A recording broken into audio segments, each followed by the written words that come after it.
देखिए, इससे पिछले वीडियो में हमने देखा था वर्क पावर एनर्जी के वीडियो में कि रुक्ष क्षैतिज समतल पर अगर पिंड को विस्थापित करना है, चाहे आप धक्का लगाएँ, चाहे खिंचाव लगाएँ, फिर धक्का रहे खिंचाव लगाएँ तो हॉरिजॉन्टल लगाएँ या हॉरिजॉन्टल से कुछ एंगल पे लगाएँ, वो सारे केसेस टोटल मिला के 4 केसेस डिस्कस किए थे।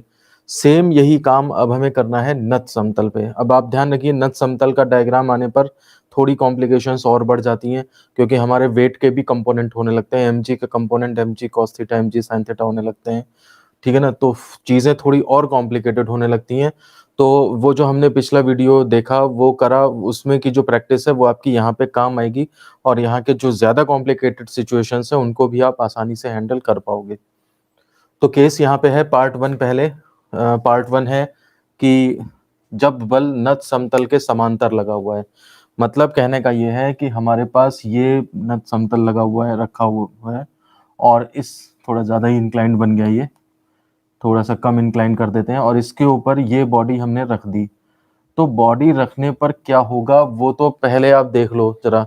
मैं पहले भी इसको वो डिस्कस कर चुका हूँ। अगर नत समतल थीटा डिग्री के एंगल पे झुका हुआ है तो इसका वेट नीचे काम करेगा mg, और इसका जो ये है कंपोनेंट, अगर हम इसके कर लें, थीटा यहाँ मूव कर जाता है, इसका ये कंपोनेंट आपका mg cos थीटा आ जाएगा, ये वाला कंपोनेंट आपका mg sin थीटा आ जाएगा, फिर इसका रिएक्शन जो है वो r जो है इस तरफ लग जाएगा।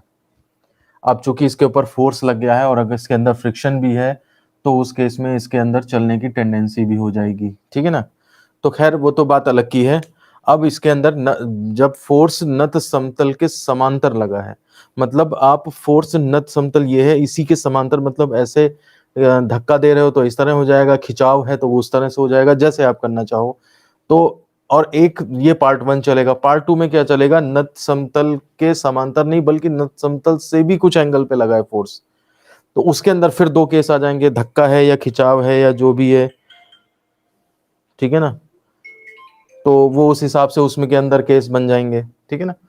तो हम जरा पहले सिचुएशन देखते हैं कि पहला केस कि जब बल नत समतल के समांतर है, और उसमें भी केस फर्स्ट है हमारे पास जब धक्का बल लगा है, यानी कि जब हमारे पास पुश लगा हुआ है।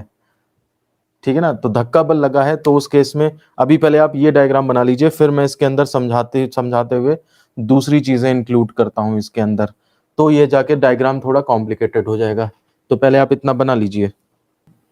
चलिए, हो गया होगा आपका। अब देखिए हम एक्स्ट्रा जो चीजें इसमें लगा रहे हैं वो क्या है। देखिए, जब धक्का बल पुश पुश यानी कि कैसे लगा है, तो वो पुश इधर से आप ऐसे धक्का देके ऊपर ले जा रहे होगे, तो ये पुश आपने, ये ग्रीन पेन से मैंने लिख दिया, ये आपका फोर्स हो गया जो कि आपने इसके ऊपर लगाया है। अब जब इस फोर्स के अंडर में आप इसको ऊपर धक्का दोगे तो फ्रिक्शन जो होगा वो इस डायरेक्शन में जनरेट होगा, क्योंकि ऊपर चलना चाहेगा। भले ही एक्सेलरेशन जीरो है यहाँ पे, लेकिन आप ये मान के चलिए कि एक्सेलरेशन जीरो है, यानी कि नियत वेग से चल रहा है, तो इस केस में फ्रिक्शन जो है वो म्यू के आर जो है वो आपका इस डाउनवर्ड डायरेक्शन में लगेगा।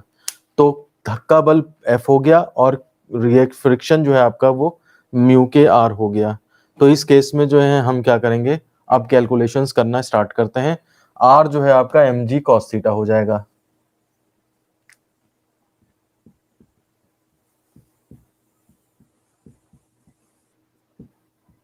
तो पहले हम लगाते हैं नत समतल के लंबवत दिशा में।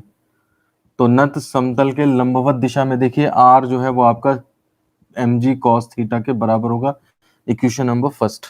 अब हम नत समतल के अनुदिश लगा देते हैं। नत समतल के अनुदिश, तो देखिए formula equation of motion F equal to M A लगा देते हैं, एक्सलेशन जीरो है।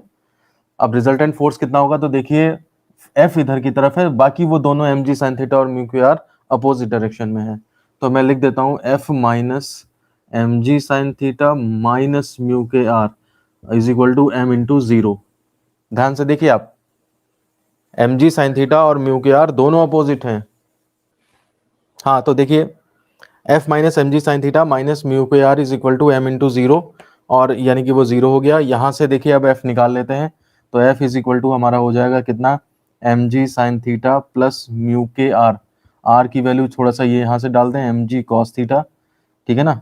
सब्स्टिट्यूटिंग फ्रॉम फर्स्ट भी लिख दो, ये दोनों काम एक साथ कर दिए तो फोर्स हमारे पास इक्वेशन नंबर सेकंड निकल आई। अब जब आपके पास फोर्स निकल आया है, अब इसके अंडर में अगर मैं एस डिस्प्लेसमेंट इसको चलवा दूं, ये देखिए यहां पे मैंने इसको एस डिस्प्लेसमेंट करवा दिया, तो अतः किया गया कार्य,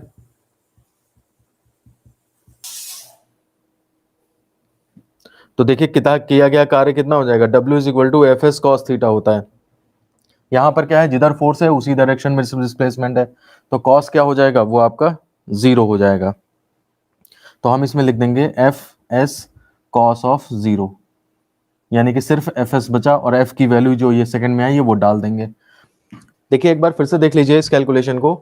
हमारे पास एक बॉडी रखी थी इंक्लाइन प्लेन पे, उसका वेट नीचे काम कर रहा था, उसके दो component M G cos theta और एम जी साइन थीटा हो गए। फिर इसके ऊपर मैंने पुश दिया था एक एफ का, तो उसकी वजह से जब ये आगे की तरफ चलेगा तो फ्रिक्शन जो है पीछे की तरफ लग रहा है। इसमें कांस्टेंट वेलोसिटी से ये चल रहा है, इसका मतलब एक्सेलरेशन इसके अंदर 0 है, ठीक है ना। और इसके अंडर में मैंने इसको डिस्प्लेसमेंट एस दिया है।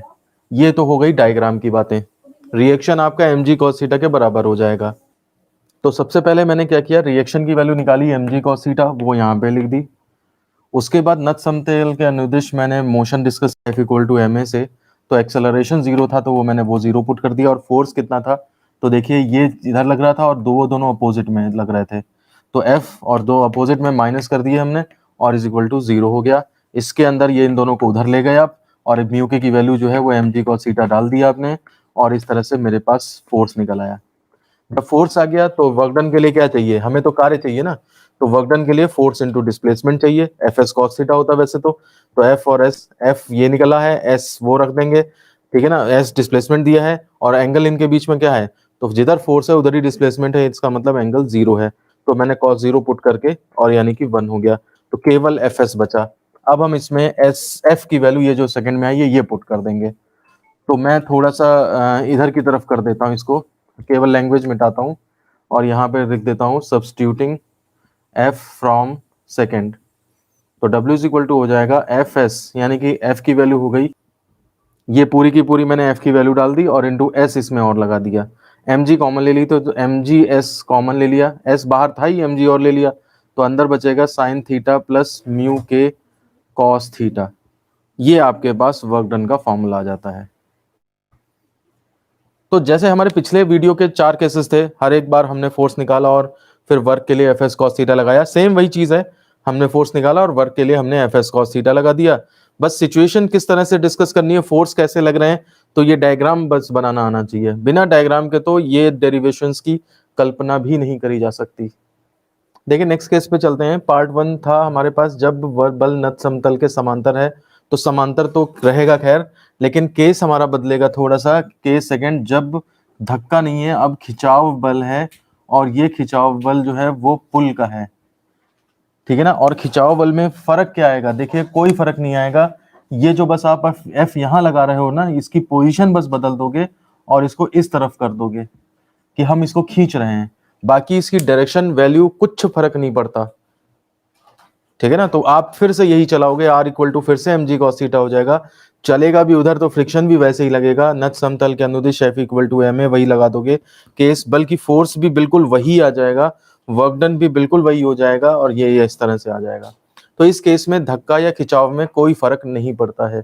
अगर आप कई बुक्स में भी देखोगे तो धक्का या खिंचाव को एक ही जैसा, एक ही दे देते हैं, धक्का दे देते हैं या खिंचाव दे देते हैं, वो अलग अलग नाम भी नहीं लेते हैं, लेकिन बस ये कम से कम ये करना चाहिए कि केस बता दें कि हाँ भाई इस केस में जो है कोई फर्क नहीं पड़ता, सारा का सारा चीज वही हो जाता है, तो वो सेम कैलकुलेशन ये फॉलो कर लेंगे आप। तो डायग्राम बस फर्क है थोड़ा सा, डायग्राम आप देख लीजिए, ठीक है ना, और बाकी चीजें वही हैं। तो अब मैं इसको ज्यादा डिस्कस नहीं कर रहा, सेम रिजल्ट भी आना है वहीं पर, तो इसको मैं मिटा रहा हूँ अब, और इसके बाद हम पार्ट 2 पे चलते हैं, जब जो है वो फोर्स जब हमारा कुछ एंगल पे लगा हुआ है, ठीक है ना। देखिए ध्यान से देखिए, अब पार्ट 2 पे हम आ गए हैं, और हमारे पास है जब बल नत समतल से, अब थीटा एंगल तो यहां पे ले लिया आपने, तो अल्फा कोण पर लगा है, ठीक है ना, अल्फा कोण पर हमने लगा दिया। और केस फर्स्ट फिर से ले लिया हमने, जब धक्का बल लगा हुआ है, यानी कि पुश लगा हुआ है, तब क्या होगा। अब आप खुद ही सोचो, मैं ज्यादा उसमें डिस्कस नहीं कर रहा, मैं बस बताऊंगा, आप कहना यस और नो, ठीक है। धक्का लगा रहे हैं इसका मतलब ये इस तरह से लगा रहे हैं, ये लगा रहे हैं धक्का, ठीक है ना। अब ये आपका जो है वो एंगल नत समतल से ही अल्फा है, यानी कि नत समतल ऐसा है, तो आप देखो नत समतल के अनुदिश और नत समतल के लंबवत, इन दो डायरेक्शन में आप इसको रिजॉल्व करोगे। तो अगर ये फोर्स F है और ये नत नत धक्का बल लग वो धक्का है ये दे रहे हो, और ये नत समतल से अल्फा है, तो नत समतल से देखिए अल्फा कोण पर ये हो गया। इसका मतलब F का कंपोनेंट जो इस तरफ जाएगा वो आपका F cos थीटा होगा, और जो इस साइड में जाएगा वो आपका F sin थीटा होगा। कुछ कुछ समझ में आ रहा है? जैसे आपने रिजॉल्व किया था पिछले केसेस में, जो हॉरिजॉन्टल वाले केस थे, हॉरिजॉन्टल पे रखा था, सेम वही ट्रीटमेंट है। अब देखिए आपका F cos थीटा फोर्स ये लग गया, नत समतल के अनुदिश F cos थीटा हो गया, mg sin थीटा हो गया, और चूंकि चल उधर रहा है तो F म्यू के आर भी हो गया। तीन फोर्स हैं।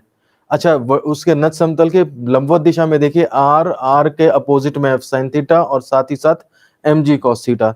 तीन फोर्सेस आपके परपेंडिकुलर डायरेक्शन में आ गए हैं, तीन फोर्सेस आपके हॉरिजॉन्टल में आ गए हैं। अब हम अलग अलग इनको डिस्कस करेंगे, क्योंकि आर की वैल्यू पुट करनी पड़ती है, इस म्यू के आर में आर की वैल्यू पुट करनी पड़ती है। तो पहले मैं परपेंडिकुलर लगा के और आर वाला निकाल लूंगा, और फिर उसके बाद तब हॉरिजॉन्टल डायरेक्शन से एफ निकालेंगे, और फिर उसके बाद F S cos theta formula apply करेंगे। मेरी बातें अगर समझ में आ रही हैं और तो साथ में आप ये डायग्राम बना लो, तब हम इसकी कैलकुलेशन स्टार्ट करते हैं। और अगर किसी को जरा सी भी दिक्कत है कहीं पर तो तुरंत वो मैसेज दे मुझे, तो मैं इसको एक बार और समझाऊं, फिर से बता दें। अच्छा ठीक है, पहले आप डायग्राम बना लो, जब थोड़ा सा खुद भी बनाएंगे ना आप, तो जो चीजें सेम रहती हैं वो मैंने ब्लैक कलर से बनाई हैं, और जो चीजें जो हैं वो बदलेंगी या जो अलग से हैं एक्स्ट्रा, वो मैंने रेड कलर से बना दी हैं। देखिए एक बार और बताता हूं मैं इसको शुरू से बताता हूं, ठीक है, जैसे मैं पहली बार बना रहा हूं इस तरह से बताता हूं। देखिए ये केवल क्या है, इंक्लाइंड सरफेस है, ठीक है, थीटा एंगल पे इंक्लाइंड है। फिर इसके ऊपर एक बॉडी बना देंगे, उस बॉडी का वेट mg बना देंगे, ये थीटा जंप करके यहाँ चला जाएगा, ये हम पहले डिस्कस कर चुके हैं। तो mg का कंपोनेंट mg cos थीटा हो गया और mg sin थीटा हो गया, ठीक है। इसके बाद अगर केवल mg sin थीटा होता तो ये बॉडी नीचे सरकने की कोशिश करती, फ्रिक्शन ऊपर लगता, लेकिन ऐसा नहीं है। हम क्या कर रहे हैं, इसके ऊपर फोर्स लगा के इसे ऊपर चलाने की कोशिश कर रहे हैं। तो इस वजह से जब ये ऊपर चलना चाहेगी तो फ्रिक्शन इसमें अपोजिट डायरेक्शन में लग गया, यानी कि इधर mu के r ये इसके ऊपर फ्रिक्शन लग गया, ठीक है ना। अब आप ये देखिए कि mg sin theta, mg cos theta और mg cos थीटा का अपोजिट ये रिएक्शन लग गया, एक्शन रिएक्शन फोर्सेस। अब हमने क्या किया, एक्स्ट्रा फोर्स जो लगाया, नत समतल की दिशा ये है, इस नत समतल की दिशा ये भी तो है, नत समतल उसी के पैरेलल ही तो है, तो उस नत समतल की दिशा से थीटा कोण पे ये आपकी जो दिशा है ये नत समतल की दिशा है, ठीक है ना। तो इस नत समतल की दिशा से थीटा कोण, अल्फा कोण पे, थीटा तो ये है, तो इससे अल्फा कोण पे हमने एक फोर्स लगा दिया इसके ऊपर। इस फोर्स से जो है ये चलना स्टार्ट करेगा, और इसका कितना कंपोनेंट इसको चलवाने में यूज होगा, तो केवल एफ, एक मिनट मैं थोड़ा मिस्टेक कर गया, ये अल्फा एंगल है, तो अल्फा एंगल को जब रिजॉल्व करोगे तो एफ कॉस अल्फा आएगा, और इधर की तरफ एफ साइन अल्फा जाएगा, वो थीटा यूज कर गया मैं, ठीक है ना। तो ये सही कर लीजिएगा। तो एफ को हम एफ कॉस अल्फा ले गए उस तरफ, वो उसको चलवाना चाहेगा, और एफ साइन अल्फा जो इधर आएगा वो आपका एक्शन को बढ़ा देगा, क्योंकि mg cos थीटा के साथ जुड़ जाएगा, जिसकी वजह से एक्शन बढ़ेगा तो साथ ही साथ रिएक्शन भी बढ़ जाएगा।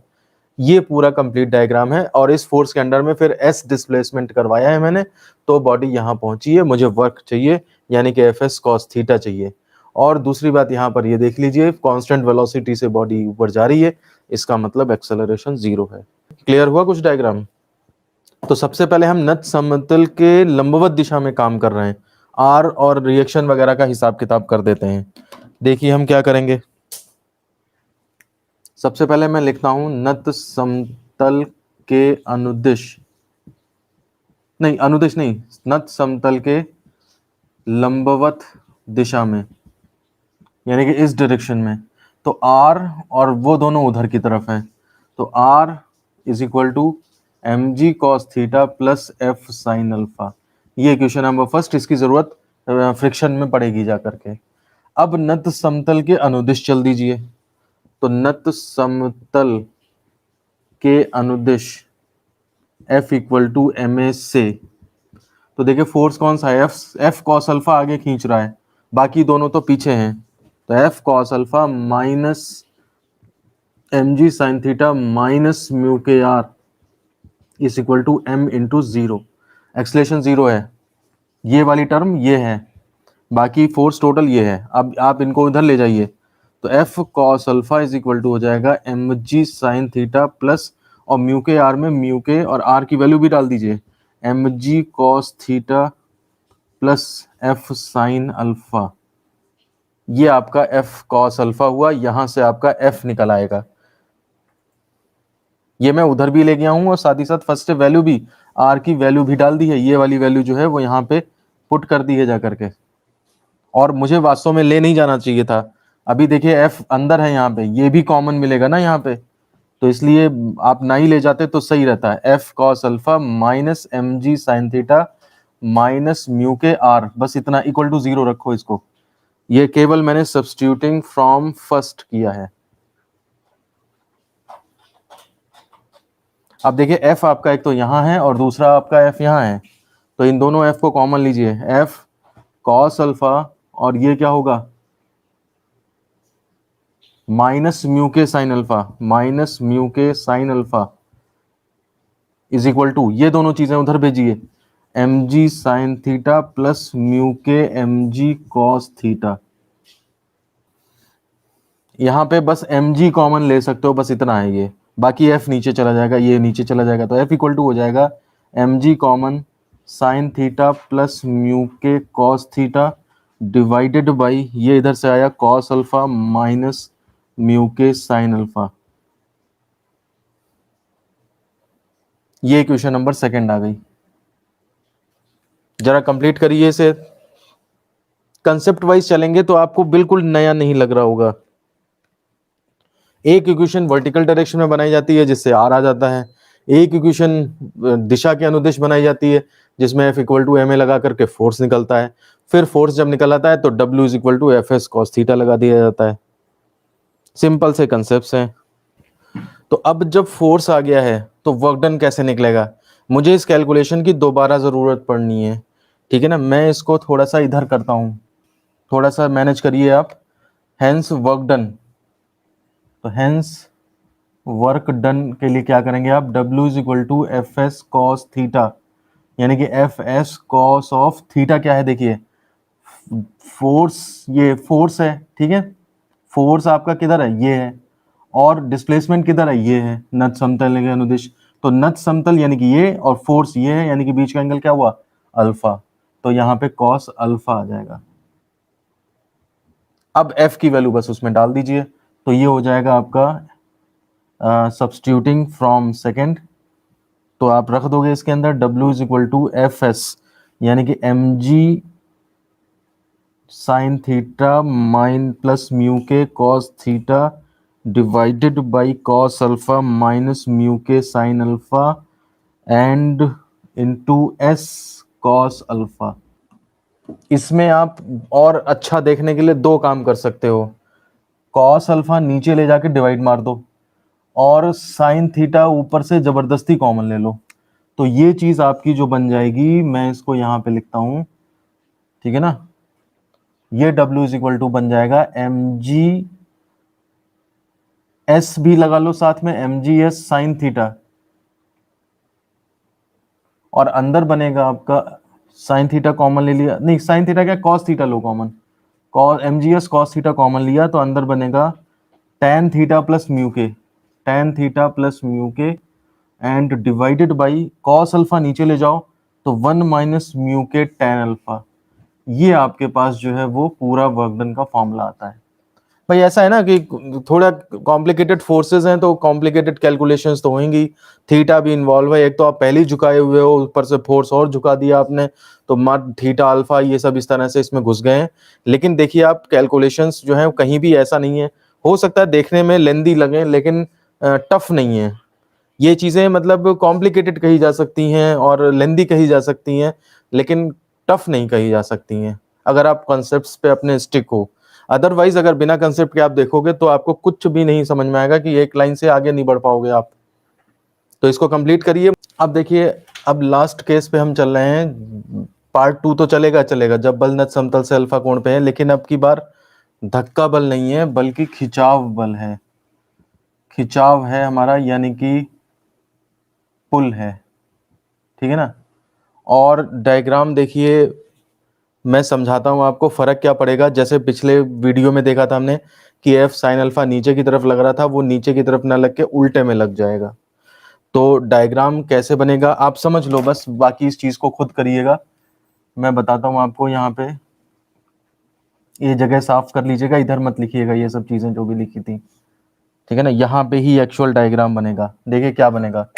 अब की बार हम क्या करेंगे कि नत समतल ये है आपका, और नत समतल की दिशा से आप ये देखिए अल्फा डिग्री पे आप एफ बना दोगे। ये खिंचाव बल है, ये नत समतल की दिशा और ये उसके लंबवत दिशा है ये, ठीक है ना। ये बिल्कुल आर की दिशा में ही है, उससे अलग इसलिए बना रहा हूं ताकि साफ साफ दिखाई दे। और नत समतल से अल्फा एंगल पे ये फोर्स है, तो इसका कंपोनेंट देखिए एफ कॉस अल्फा इधर आ जाएगा एंड एफ साइन अल्फा ये इधर आ जाएगा। देखिए जो खिंचाव, ये धक्का बल था, ये खिंचाव बल है। एफ कॉस थीटा तो उसी डायरेक्शन में है जैसे एफ थीटा, फिर मैंने लिख दिया गलती से एफ कॉस अल्फा, ठीक है। तो देखिए जैसे एफ कॉस अल्फा उधर की तरफ था, वैसे ही अब भी एफ कॉस अल्फा उधर की तरफ है, उसमें कोई फर्क नहीं आया। फर्क किस में आया है? फर्क केवल इसमें आया है कि जो एफ साइन अल्फा नीचे की तरफ था वो यहाँ पे ऊपर की तरफ हो गया है। तो बस इतने से इक्वेशंस में चेंजेस आएंगे बस, और आपका जो है नेक्स्ट आर्टिकल की नेक्स्ट डेरिवेशन की कैलकुलेशन भी सॉल्व हो जाएगी।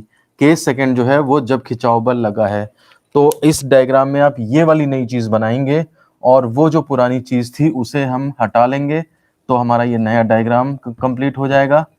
अब इस नए डायग्राम में बाकी चीजें जो मैंने वहां से मिटा दी हैं उनको आप जो है लिख सकते हो कि हाँ भाई एक्सेलरेशन ए है और ये ऑब्जेक्ट जो है वो यहाँ से यहाँ तक पहुंचा और डिस्प्लेसमेंट एस है। अब ये पूरा बाकी सब लिख दिया। वहां का स्पेस मुझे फ्री चाहिए था इसलिए मैंने उसे खाली कर दिया, ठीक है। अब आप ये देखिए कि फर्क क्या पड़ेगा। तो लंबवत दिशा में, नत समतल के लंबवत दिशा में देखिए आर के सपोर्ट में एफ साइन अल्फा आ जाएगा। आर के सपोर्ट में एफ साइन अल्फा आ जाएगा, ठीक है ना। ये एफ साइन अल्फा हो गया।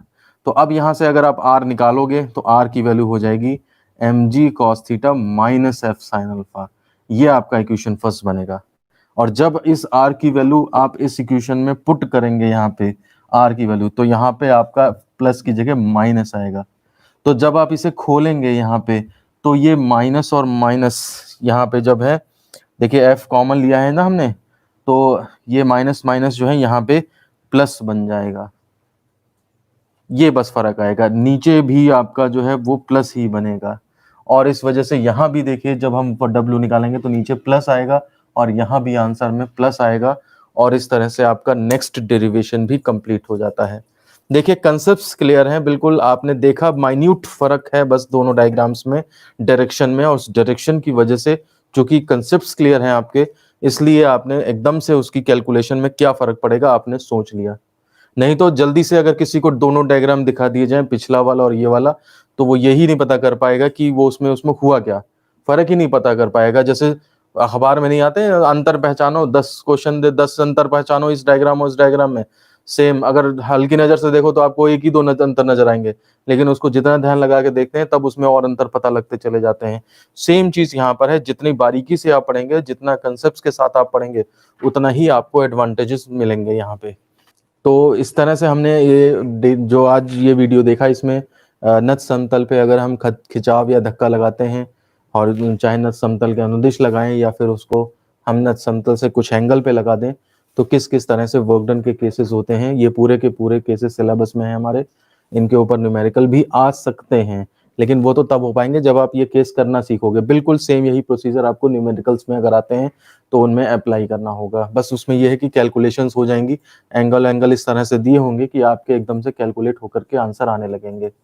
तो इस तरह से ये हमारा कार्य वाला सेक्शन जो है खत्म होता है। हमारा जो चैप्टर चल रहा है ना, वर्क पावर एनर्जी, 3 चीजें हैं इसमें, वर्क है, एनर्जी है और पावर है। तो इसमें वर्क जो है वो आज खत्म हुआ है, और अब हम इसके आगे जो है वो एनर्जी स्टार्ट करेंगे। तो नेक्स्ट वीडियो में हम मिलते हैं फिर और एनर्जी स्टार्ट करते हैं, और इस वीडियो को मैं यहीं पे खत्म करता हूँ। धन्यवाद।